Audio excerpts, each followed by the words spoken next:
ونشهد أن سيدنا وسندنا وحبيبنا ونبينا ومولانا محمدا عبده ورسوله الذي أرسله بالحق بشيرا ونذيرا وداعيا إلى الله بإذنه وسراجا منيرا فقد قال الله تعالى في كلامه المجيد والفرقان الحميد যারা পারেন আমার সাথে সাথে পড়ুন আউযু বিল্লাহি মিনাশ শাইতানির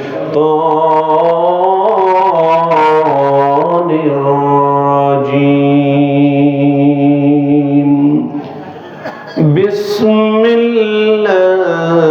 বিসমিল্লাহির রাহমানির রাহিম ইন্না নাহনু নাযালনা যিকরা ওয়া ইন্না লাহু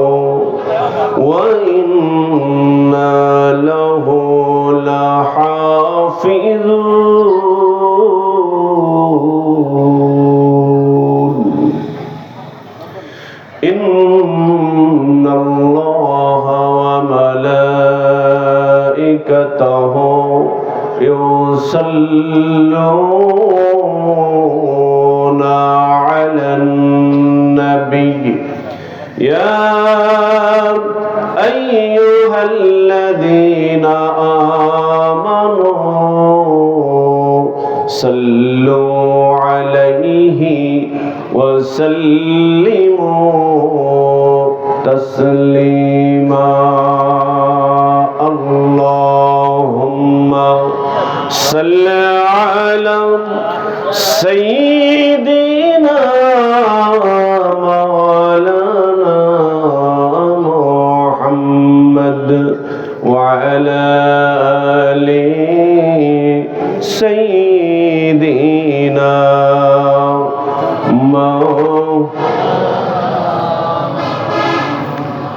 আপনার কি বেজার হয়েছে না আমি মাইক ধরাতে?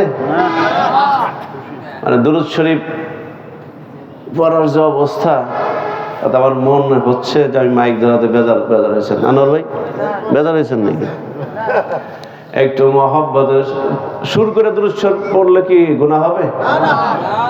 একটু মহব্বতের সাথে আওয়াজ করে পড়ি আল্লাহুম্মা সাল্লি আলা সাইয়্যিদিনা মাওলানা মুহাম্মদ ওয়া আলা সাইয়্যিদিনা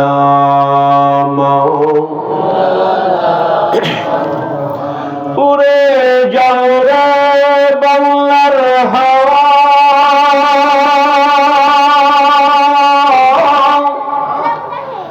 উরে যাও রে মদিনা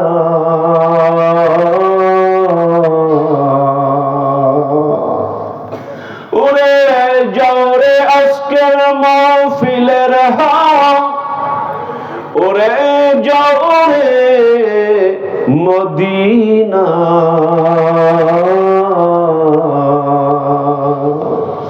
এই মাহফিলের সালাম পৌঁছাই দিও আমার নবীর পাক রওজায় আল্লাহুম্মা সাল্লি আলা সাইয়্যিদিনা سيدنا مولانا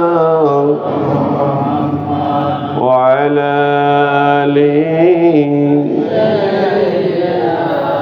مولانا যদি ছোট্ট একটা পাখি হইতাম যদি ডানা ওলা পাখি হইতাম বলুন যদি ছোট্ট একটা পাখি হইতাম যদি ডানা ওলা পাখি হইতাম একটা উড়াল দিয়া আমি মদিনায় যাইতাম। মদিনায় যাইতে ইচ্ছা করে না? জীবনের সবচাইতে প্রাণের যে বাসনা সেটা হলো মাওলা নবী না দেখাইয়া কবরে নিও না। আজকের এই দোয়া কবুল তো হতেও পারে, পারে না ভাই? এই জন্য যারা পারেন আসুন না গজলটা একটু বলি। যদি ছোট্ট একটা পাখি হইতাম যদি ছোট্ট একটা পাখি হইতাম যদি ডানা ওলা পাখি হইতাম একটা উড়াল দিয়া আমি মদিনায় যাইতাম। হাইরে একটা উড়াল দিয়া আমি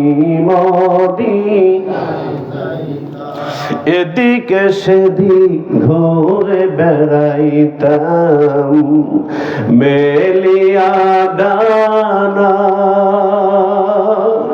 যেথায় পড়েছিল নবীর কদম খানা এদিকে সেদিক ঘুরে বেড়াইতাম মেলিয়া ডানা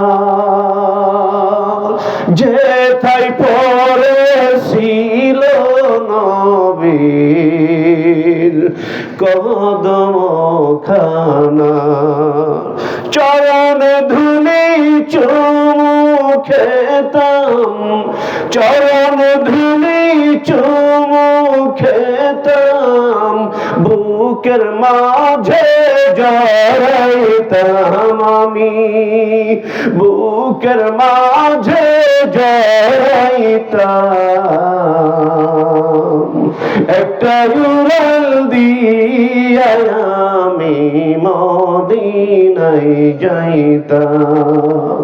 হাইরে একটা উড়াল দিয়া আমি মদিনায় যাইতাম যদি ছোট্ট একটা পাখি হইতাম যদি ডানা ওলা পাখি হইতাম একটা উড়াল দিয়া আমি মদিনায় যাইতাম।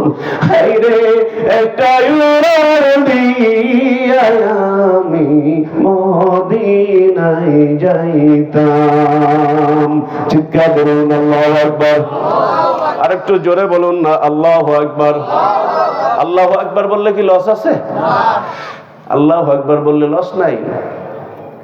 এজন্য আল্লাহ নবীজি বলছেন যেখানে দুনিয়ার মধ্যে জান্নাতে ঢুকবা মাঝে মাঝে কিছু ফল খেও। সুবহানাল্লাহ। মাঝে মাঝে কিছু জান্নাতি ফল খেও। এই ওয়াজ আমরা অনেক আগে থেকেই শুনেছি, তারপরেও মনে করায় দেওয়ার জন্য বলা। আল্লাহর নবীর সাহাবারা বললেন ইয়া রাসূলুল্লাহ রিসালাতের জবান থেকে বলেছেন দুনিয়ার মধ্যে জান্নাতে গেলে ফল খাইবা। প্রশ্ন হলো নবী গো দুনিয়ার মধ্যে জান্নাত কোনটি আর ফলই বা কি? আল্লাহ নবী বলছেন সাহাবারা রে যেখানে কোরআনের আলাপ আলোচনা করা হয় আল্লাহর কথা যেখানে বলা হয় নবীর কথা যেখানে বলা হয় তাওহীদের কথা যেখানে বলা হয় রিসালাতের কথা যেখানে বলা হয় দুনিয়ার মধ্যে ওটাই হলো বেহেশতের বাগান। সাথে বলুন না সুবহানাল্লাহ। নবী গো, জান্নাতের পরিচয় পেলাম, এবার বলুন দুনিয়ার মধ্যে জান্নাতি ফল কোনগুলো? নবী আমার রিসালাতের জবান থেকে বলছেন, এ দুনিয়ার মানুষ শোনো, দুনিয়ার মধ্যে যেই জান্নাতটা আমি তোমাদের জান্নাতের পরিচয়টা দিলাম, ওই জান্নাতি ফল হলো মাঝে মাঝে সুবহানাল্লাহ বলবা, মাঝে মাঝে আলহামদুলিল্লাহ বলবা, মাঝে মাঝে আল্লাহু আকবার বলবা, মাঝে মাঝে লা ইলাহা ইল্লাল্লাহ বলবা। শোনো রে উম্মত, এটাই হলো দুনিয়ার জান্নাতি ফল। আওয়াজ করে বলুন সুবহানাল্লাহ। আজকের মাহফিলের সম্মানিত সভাপতি, আমার শ্রদ্ধেয় ব্যক্তিত্ব, আমাদের সকলেরই অতি সুপরিচিত, বারবার নির্বাচিত সম্মানিত চেয়ারম্যান জনাব মোহাম্মদ জাহিদ মুন্সি, সভাপতি অত্র মাদ্রাসা ও চেয়ারম্যান ৬ নং মাচার ইউনিয়ন পরিষদ, অন্যান্য নেতৃবৃন্দ, কারণ অনেক কাছের মানুষ আছেন, আপনারা নেতৃবৃন্দ আছেন, সকলের নাম বলতে গেলেও সময়ের ব্যাপার। আমি ওদিকে না যে আজকের মাহফিলের বিশেষ বক্তা, তিনিও আমাদের সকলের সুপরিচিত জনাব হাফেজ হযরত মাওলানা আব্দুল সালাম সাহেব। বিশেষ করে আজকের মাহফিলের মধ্যমণি যিনি, আমরা সকলেই ওনাকে চিনি, আমরা ছোটবেলা থেকেই ইনার আলাপ আলোচনা শুনে আসছি। সর্বজন নন্দিত মুফাসসিরে কোরআন, আন্তর্জাতিক খ্যাতিসম্পন্ন পীরজাদা মীর মোহাম্মদ হাবিবুর রহমান যুক্তিবাদী, ঢাকা, যাকে আমরা এক ডাকে যুক্তিবাদী বললেই চিনে থাকি। উনি সহ আশিকিন জাকিরিন, ধর্মপ্রাণ দিনদার মুসলমান ভাইয়েরা, বাবাজিরা, পর্দার অন্তরাল অবস্থানরত মা ও বোনেরা, সকলকেই আমার অন্তরের গভীরতম স্থান থেকে শ্রদ্ধা, সালাম, আসসালামু আলাইকুম ওয়া রাহমাতুল্লাহি ওয়া বারাকাতুহু। আল্লাহ পাকের দরবারে আসুন সকলেই শুকরিয়া জ্ঞাপন করছি, যিনি আজকের এই অনেক বড় একটি সুন্দর একটি মাহফিল, এই মাহফিলের মধ্যে আমাকে আপনাকে বসার তৌফিক দান করেছেন। সকলেই সমস্বরে চিৎকার দিয়ে বলি আলহামদুলিল্লাহ।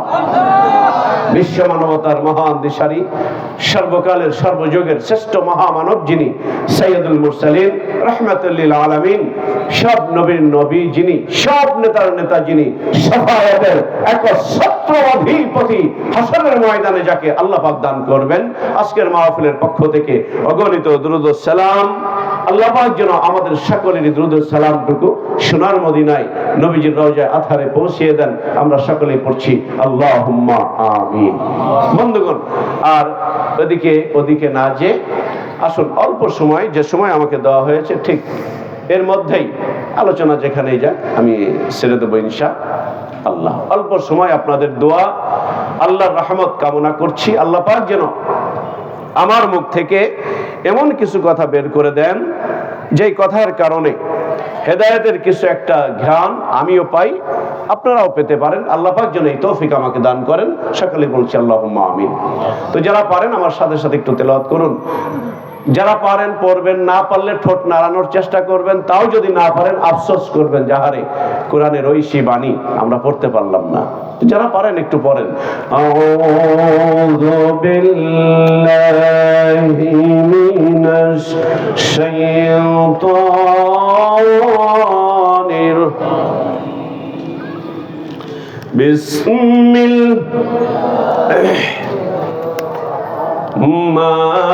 বিসমিল্লাহির রহিম।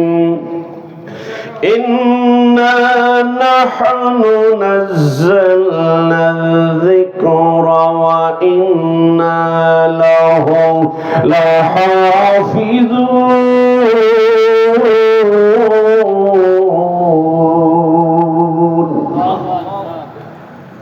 সূরা হিজর, এই আয়াতের মধ্যে আল্লাহ পাক কোরআনকে নিয়ে বলছেন, এই কোরআন নাজিল করেছি আমি পথ প্রদর্শক হিসাবে।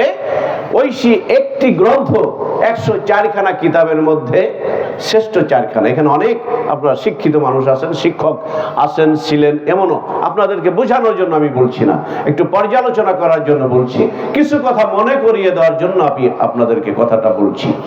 104খানা কিতাবের মধ্যে শ্রেষ্ঠ 4খানা, এটা কি আমরা জানি না? আমরা সকলেই এই কথাটা জানি। এরপরে এই 4টার মধ্যে আবার যেটা শ্রেষ্ঠ, সেই কিতাবটার নাম কি? আল কোরআনুল কারীম। বলুন সকলে, কি? আল কোরআনুল কারীম। এই কোরআনের বাড়ি কোথায়, ঘর কোথায়, কেনই বা আসলো, সবই আল্লাহ রাব্বুল আলামিন এই কথাগুলো কোরআনের মধ্যে জানিয়ে দিয়েছেন। বলুন সুবহানাল্লাহ। কি জানিয়ে দিয়েছেন?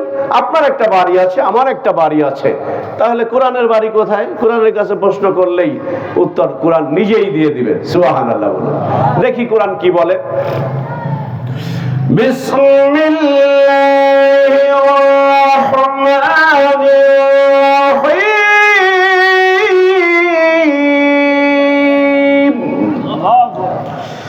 বাল হুয়া কুরআনুম মাজিদ ফি লাওহিন মাহফুজ।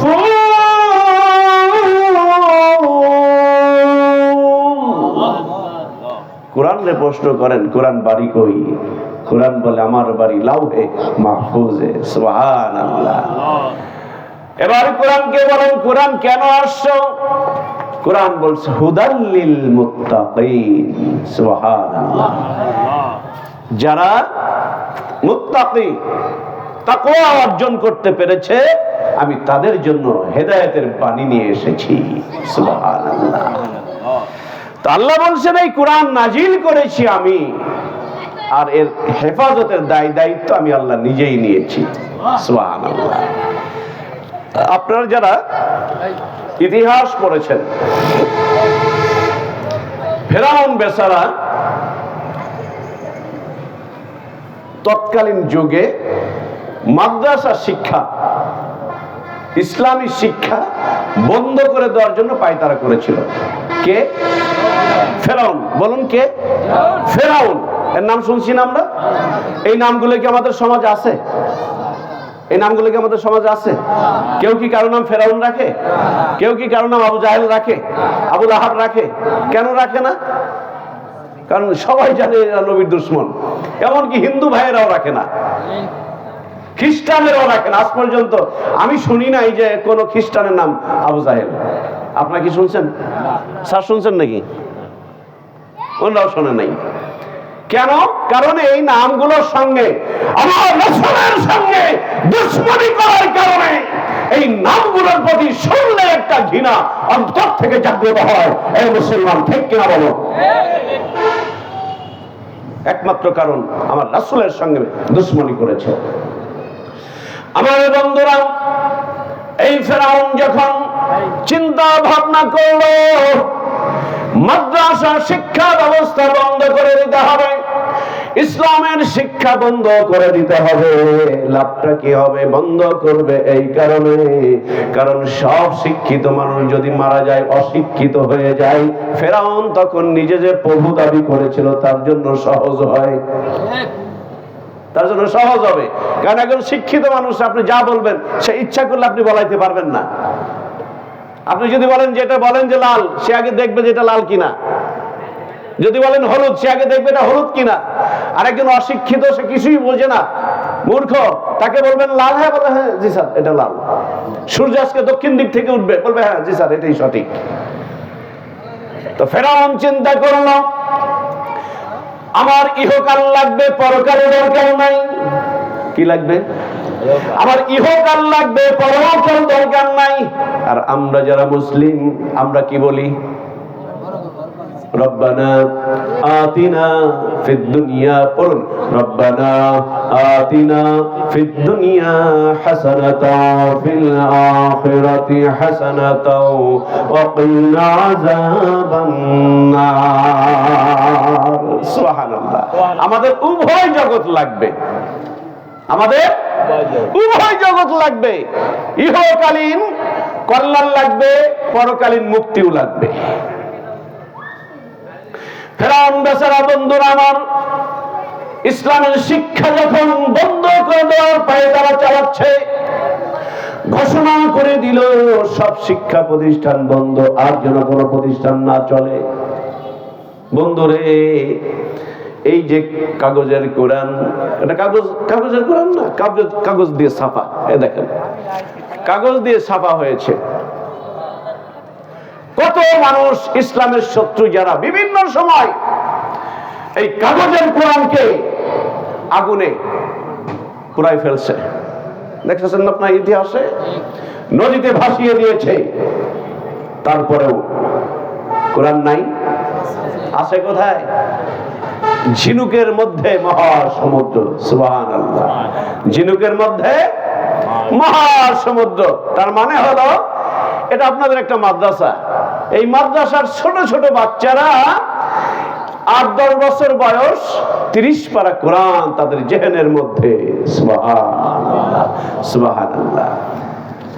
আমাদের ভাইরা বিভিন্ন সময় এই কাগজের কোরআনকে ইসলামের দুশমনেরা, ইসলামের শত্রুরা এই কোরআনকে পুড়িয়ে ফেলেছে, পানিতে ডুবিয়ে দিয়েছে। তারপরেও আমার আল্লাহর ওয়াদা হলো, আল্লাহর ঘোষণা হলো, ইন্না নাহনু নাযালনা যিকরা ওয়া ইন্না লাহু লাহাফিজুন।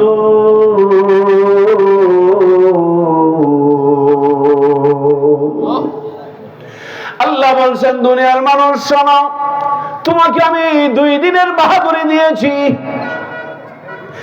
ইন্না বাতশা রাব্বিকা লাশাদীদ।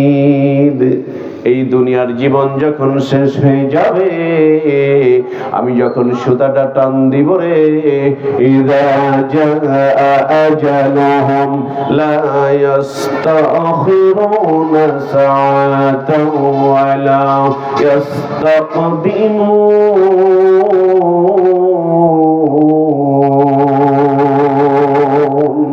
জোরে সরে বলুন না আল্লাহু আকবার। আমার আল্লাহ ডাক দিয়ে বলে, দুনিয়ার মানুষ, যেই কোরআনটা আমি তোমাদের হেদায়েতের জন্য দিয়েছি, এই কোরআন এমন একটি ঐশী গ্রন্থ যেটা পড়লে সব, ধরলে সব। সুবহানাল্লাহ, ধরলে সব না? কোরআনুল কারীম যাদের ঘরে আছে, আমরা সকলেই সকালে হোক বিকালে হোক এটা নিয়ে চুমা খাই কিনা? খান কিনা? কেন? কারণ বিশ্বাস হলো এটা আল্লাহর কথা। কোরআন কার কথা? আল্লাহর কথা। এটা বিশ্বাস করার কারণে অন্তর থেকে, কলব থেকে একটা শ্রদ্ধা জাগ্রত হয়। আহারে, আমার আল্লাহর কথাগুলো, আল্লাহ তোমার কথা এত সুন্দর, তোমার সৃষ্টি এত সুন্দর, না জানি মালিক তুমি কত সুন্দর। তাই তো কবি বলেন, তোমার সৃষ্টি যদি হয় এত সুন্দর, না জানি তাহলে তুমি কত সুন্দর, কত সুন্দর। আল্লাহকে কোথায় পাওয়া যাবে? স্কুলে পাওয়া যাবে, কলেজে পাওয়া যাবে, যাবে না। আল্লাহকে যদি পাইতে চান, নিশ্চয় যেখানে আল্লাহকে নিয়ে চর্চা করা হয়, যেখানে আল্লাহর গুণগান গাওয়া হয়, আল্লাহর তাওহীদ সম্পর্কে যেখানে পড়ানো হয়, সেখানেই গেলে আল্লাহকে পাওয়া যাবে। ঠিক কিনা? কথা বলুন, ঠিক কিনা? নাকি আমি এলাকার মানুষ বিদায় ঠিক বলতেছেন না? এই মাদ্রাসায় একটা ছাত্র পড়ান, ওকে শোনেন, 1 সপ্তাহ পরে শুনবেন, বাবারে তোমার কি শিখায়। ছোট্ট দুধের বাচ্চা ও বলবে, আব্বু এমন কথা শিখাই গো, যেই কথা হলো স্বয়ং আল্লাহর কথা। কার কথা? স্বয়ং আল্লাহর কথা। মাদ্রাসায় হুজুরদের কাছে জিজ্ঞাসা করেন, ছাত্রদেরকে ডেকে জিজ্ঞাসা করেন, আজকে ধুলদের ভাইরা আপনাদের কপাল অনেক ভালো। সুবহানাল্লাহ। কেন ভালো? বন্ধুরে, আজকে যেই এলাকায় একটা মাদ্রাসা হয়, মাদ্রাসা হলো নবীর ঘর। কার ঘর? কথা বলুন, কার ঘর? একটু দিকে তাকান। মাদ্রাসা কার ঘর? নবীর ঘর। সকলেই বলুন, কার ঘর? আল্লাহর নবীর ঘর। তাহলে যে এলাকায় একটা মাদ্রাসা থাকবে, তার মানে নবীর ঘর থাকবে, ওই এলাকায় অবশ্যই আল্লাহ পাকের রহমত নাযিল হবে। হবে না? হওয়ার কথা। আমি আপনি যখন গভীর রজনীতে ঘুমিয়ে পড়ি, এই মাদ্রাসার ছাত্ররা ওরা তাহাজ্জুদের ওয়াক্তে হুজুররা ওদেরকে উঠায়া দেয়। জিজ্ঞাসা করে দেখেন, ওদেরকে উঠায়া দেয় যেই সময় আমি আপনি নাক ডেকে ঘুমাই, ওই সময় এই দুধের বাচ্চারা কত সুন্দর করে পড়ে ইয়াসিন ওয়াল কুরআনিল হাকীম আর রহমান আল্লামাল কুরআন খালাকাল ইনসান আল্লামাহুল বায়ান। আওয়াজ করে বলুন না সুবহানাল্লাহ। আমার সোনা ভাইরা, আল্লাহ রাব্বুল আলামিন বড় আশা করে মানুষ বানাইছেন। কোন কারণে বানাইছেন সেটাও কোরআনুল কারীমের মধ্যে আল্লাহ স্পষ্ট ভাষায় বলছেন, ওয়ামা খালাকাতুল জিন্না ওয়াল ইনসা ইল্লা লিয়াবুদুন।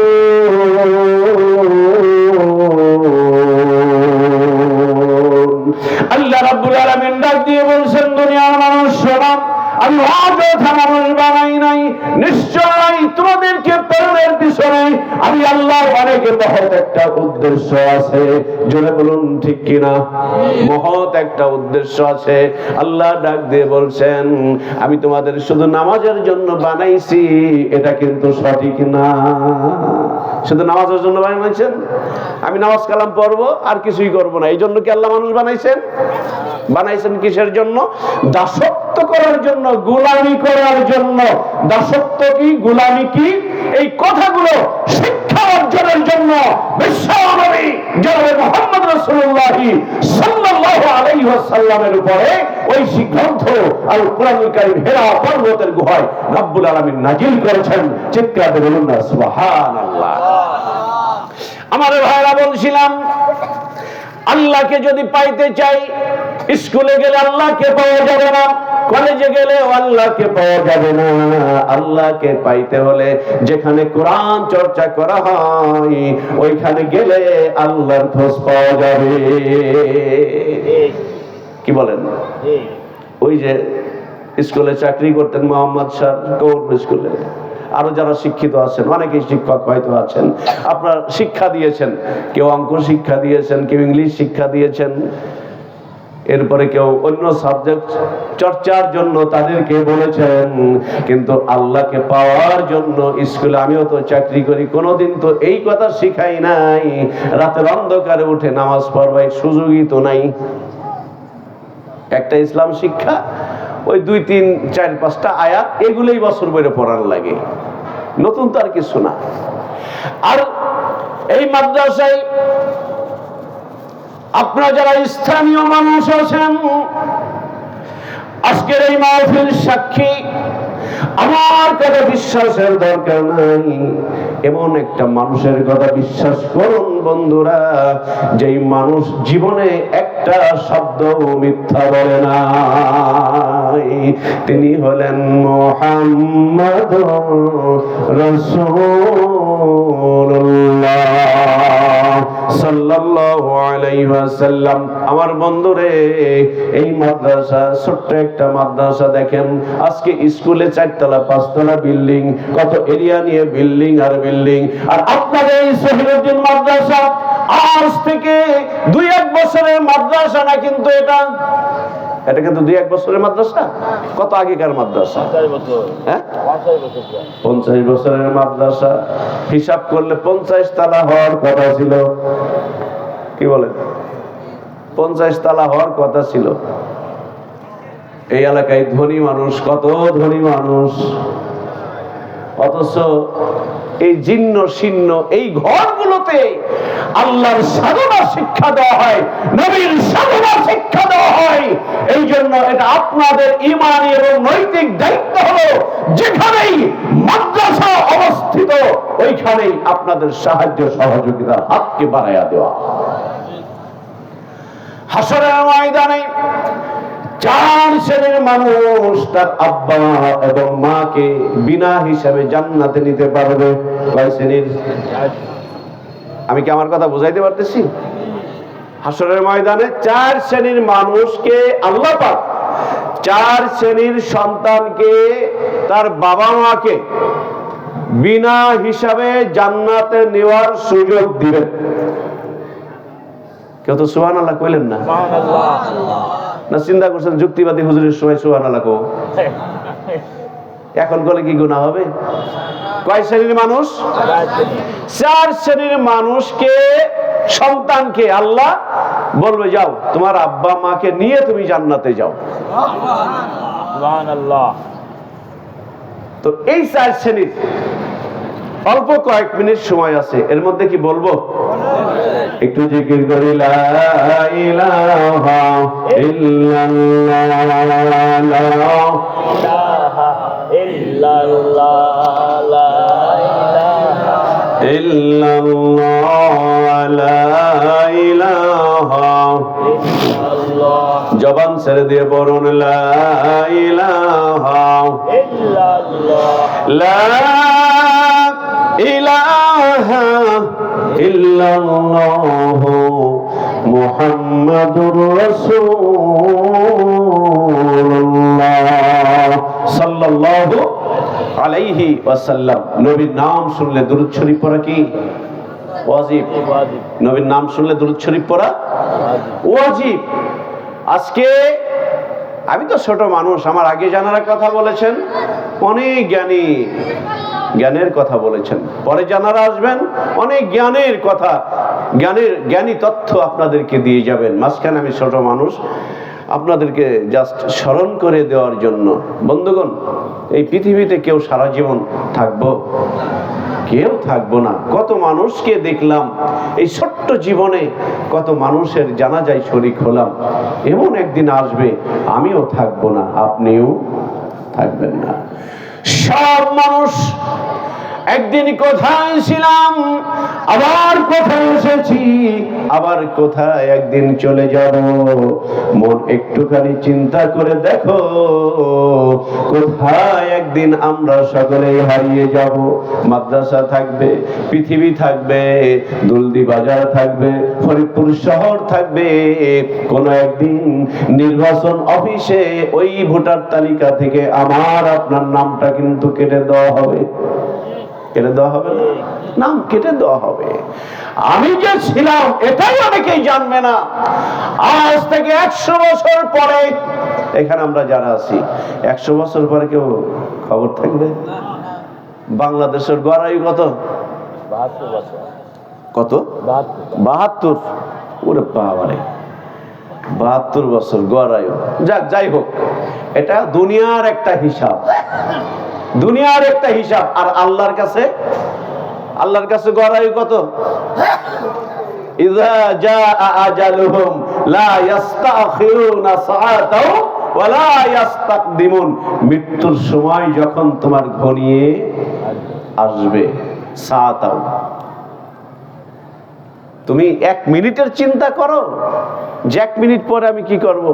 একটা সেকেন্ডকে হাজারে ভাগ করো, যতটুকু হয়। এই সময়ের জ্ঞানটি তো তোমার নেই। আমার ভাইরা, বলছিলাম 4 শ্রেণীর মানুষ হাসরের ময়দানে বিনা হিসেবে তার বাবা মাকে জান্নাতে নিয়ে যাবে। আমরা যারা পিতা আছি আমাদের কি ইচ্ছা করে না ওই সুযোগ যদি পাইতাম কতই না ভালো হতো? ইচ্ছা করে? ইচ্ছা করলে অনেকের দ্বারা হয়তো এইভাবে সম্ভব হবে না, ভিন্ন কোনো পদ্ধতিতে সেটাও সুযোগ আছে, আলোচনার বিষয়। অনেক লম্বা আলোচনা না করলে এটা বোঝানো যাবে না ভেঙে। তার এক নাম্বার সংক্ষেপে বলি, এক নাম্বার হলো শহীদ। কারা বলুন? কারা? ইসলামের জন্য, দ্বীনের জন্য, কোরআনের জন্য, নবীর জন্য যখন ডাক এসে যাবে, আল্লাহর জন্য যখন ডাক আসবে, নবীর জন্য যখন ডাক আসবে, যারা ইসলামের জন্য শাহাদাত বরণ করবে, হাসরের ময়দানে আল্লাহ বলবে, এই শহীদ কারা? এই শহীদরা দাঁড়িয়ে যাবে, বলবে যাও তোমার আব্বা আমাকে নিয়ে তুমি জান্নাতে যাও। একটা যুদ্ধ থেকে আল্লাহর নবী ফিরতেছিলেন, একটা মহিলার সামনে দাঁড়িয়ে গেলেন। ওই বৃদ্ধাকে দেখে, ওই মহিলাকে দেখে আল্লাহর নবী বললেন, তুমি কি অমুকের মা না? বলছে জি ইয়া রাসূলুল্লাহ, জি। বলছে কোথায় যাও? তোমার সন্তান আমার সঙ্গে যুদ্ধ করতে করতে শহীদ হয়ে গিয়েছে, তুমি কোথায় যাও? যে লাভ নেই, আমি নিজের হাতে দাফন করে এসেছি। ওই মহিলা বলছে, ইয়া রাসূলুল্লাহ, আপনি তো মিথ্যা বলেন না, সত্যিকার অর্থে আমার সন্তান যেহেতু শাহাদাত বরণ করেছেন, তাহলে আমি এত সময় কাঁদছিলাম, আমি এখন আর কাঁদবো না। এই যে চোখের পানি মুছে ফেললাম, আর কাঁদবো না। আল্লাহর নবী বললেন, কেন? ওই মহিলা বলে, ইয়া রাসূলুল্লাহ, আপনি তো বলেছেন, রিসালাতের জবান সাক্ষ্য দিয়েছে, যারা শহীদ হয়ে যাবে হাসরের ময়দানে তাদের বাবা মার কোনো হিসাব নাকি আল্লাহ নিবেন না। তাহলে আমার সন্তান যেহেতু ইসলামের জন্য শহীদ হয়ে গিয়েছে, আমি ভাগ্যবতী নারী ইয়া রাসূলুল্লাহ, তাহলে আমিও আশাবাদী আমার সন্তান আমাকে নিয়ে বিনা হিসাবে জান্নাতে যাবে। আওয়াজ করে বলুন না সুবহানাল্লাহ। আল্লাহর নবী বললেন, হ্যাঁ হ্যাঁ হ্যাঁ, তুমি তো ভালো করেই জানো আমি মুহাম্মদ ইবনে আব্দুল্লাহ, আমি মন্দ কোনো কথা বলি না, আমি যা কিছু বলি ওমা ইয়ানতিকু আনিল হাওয়া ইন হুয়া ইল্লা ওয়াহয়ুহা।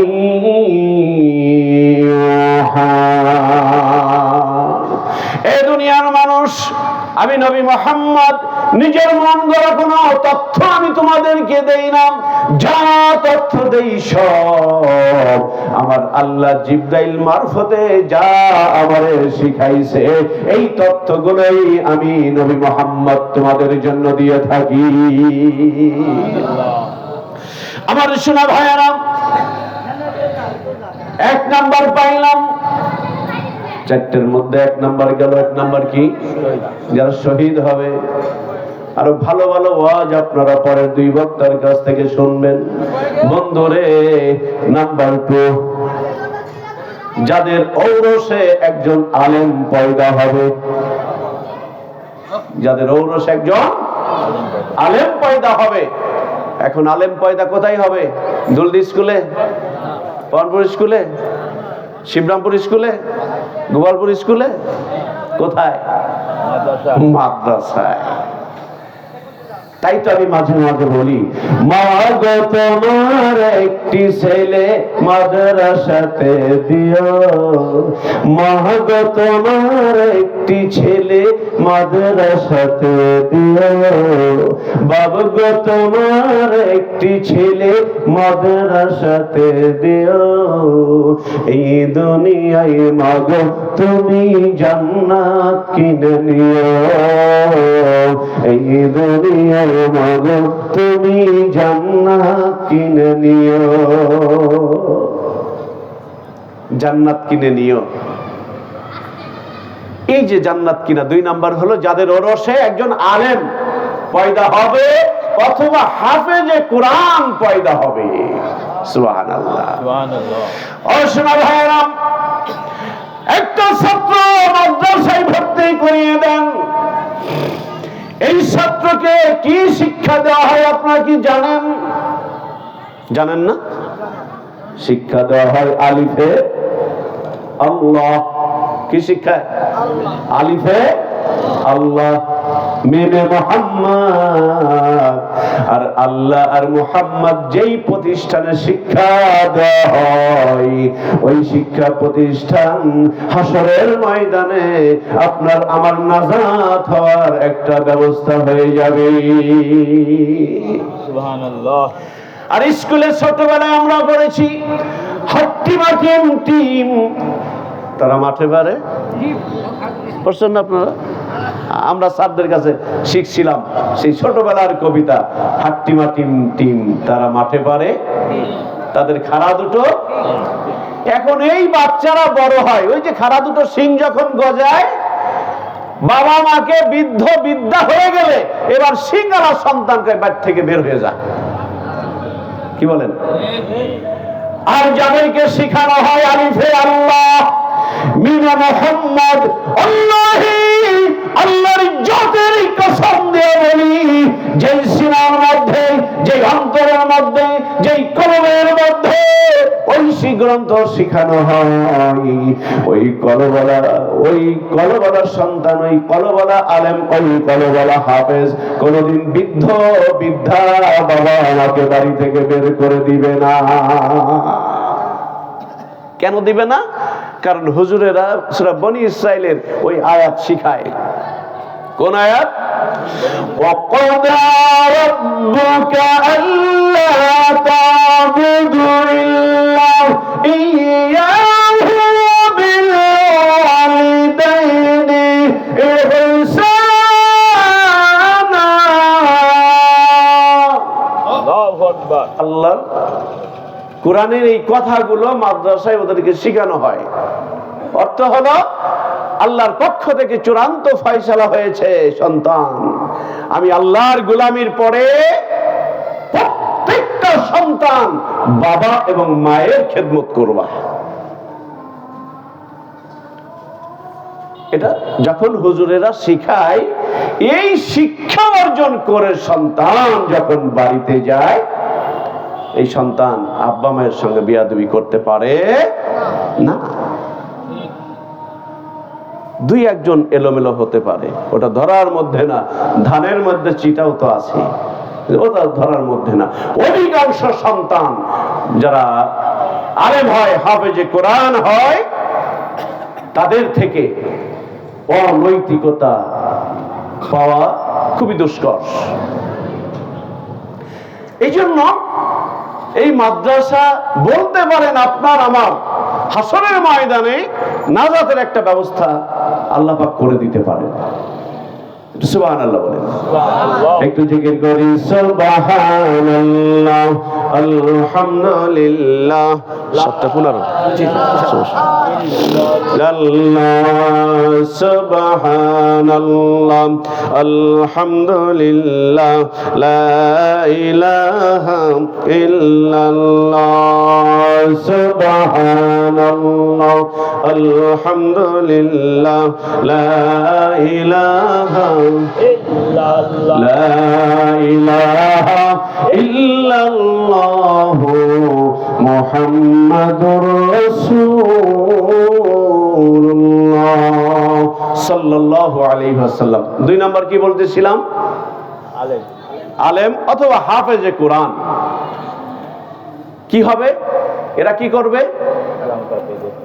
বাবা মাকে বিনা হিসাবে জান্নাতে নিবে।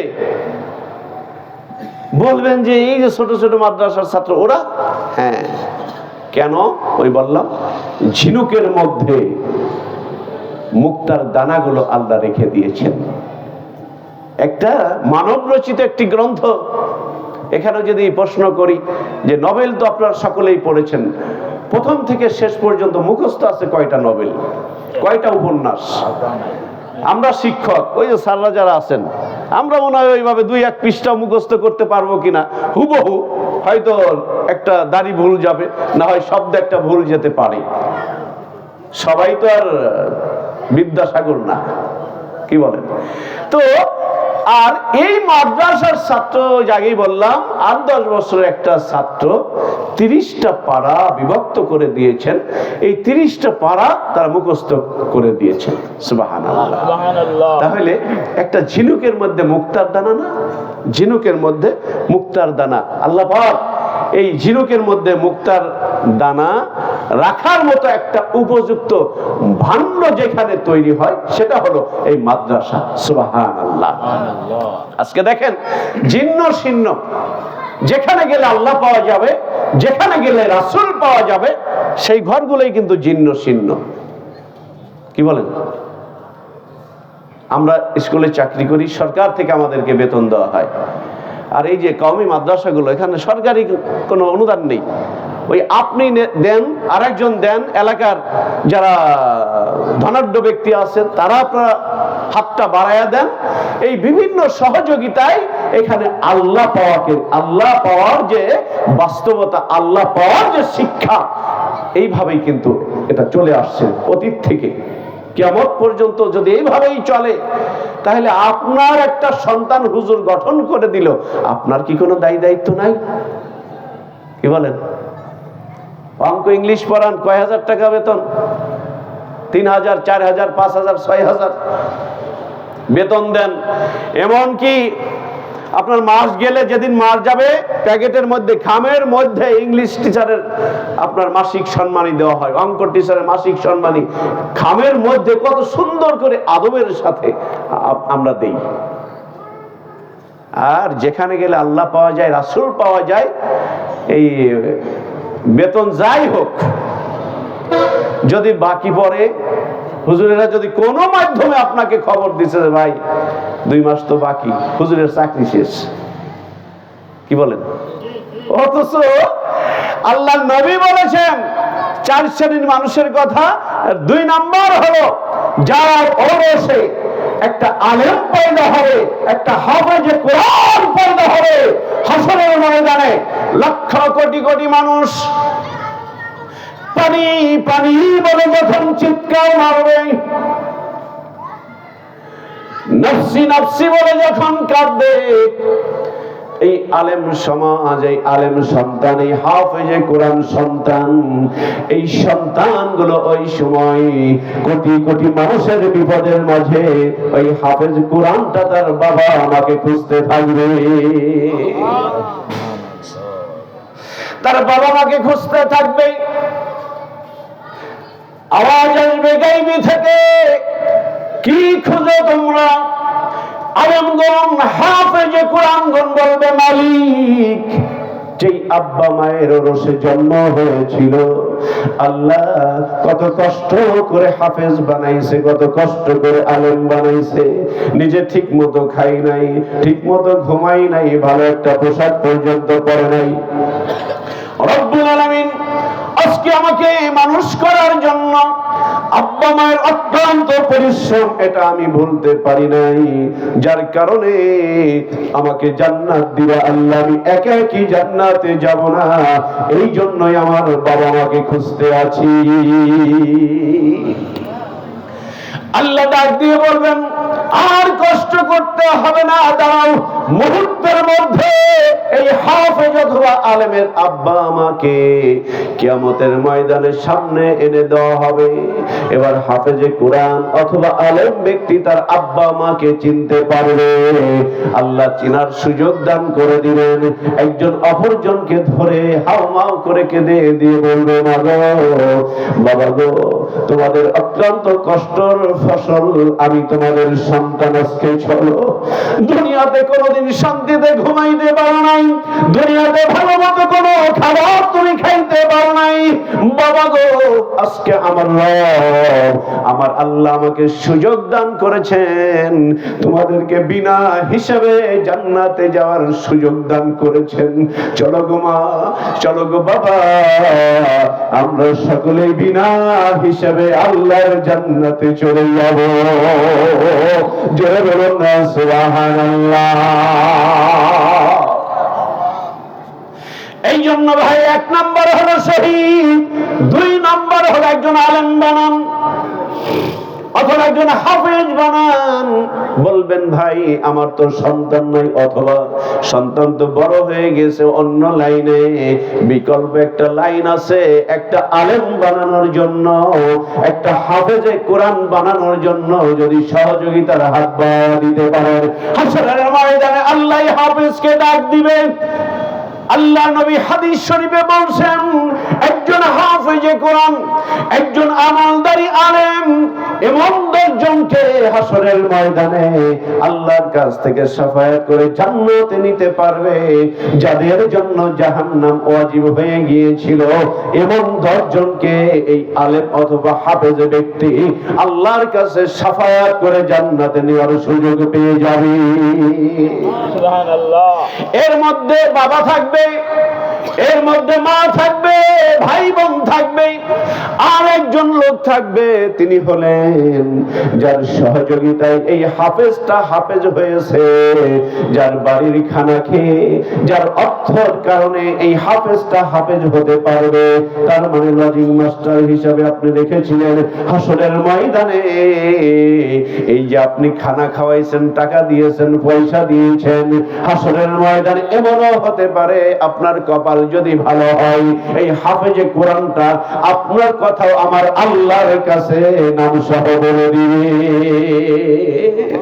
হয়তো আল্লাহ বলবে, আল্লাহ ডাক দিয়ে বলবে, হাফেজ রে,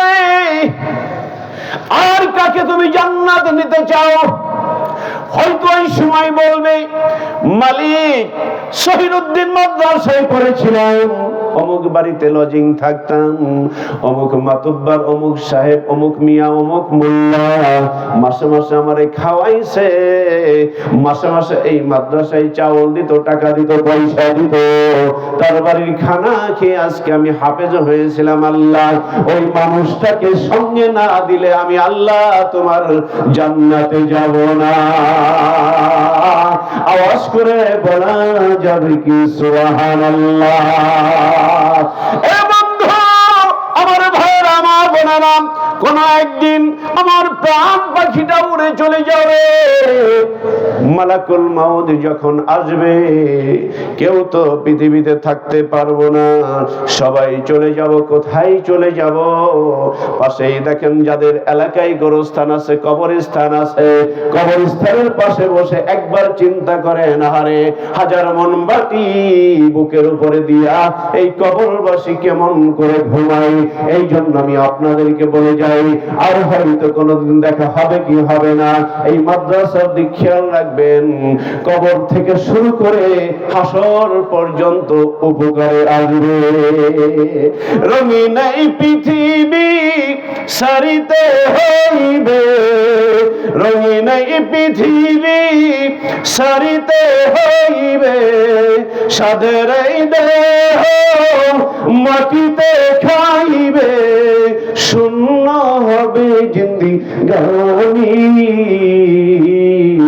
কার লাগিয়া এত মায়া, এত চোখের পানি রে মন, কার লাগিয়া এত মায়া, এত চোখের পানি। রঙিন এই পৃথিবী সারিতে হইবে, সাদের দেহ মাটিতে খাইবে, শূন্য হবে জিন্দিগানি, কার লাগিয়া এত মায়া, এত চোখের পানি রে মন, কার লাগিয়া এত মায়া, এত চোখের পানি। মা আসসালাম। আসসালামু আলাইকুম ওয়া রাহমাতুল্লাহি ওয়া বারাকাতুহু।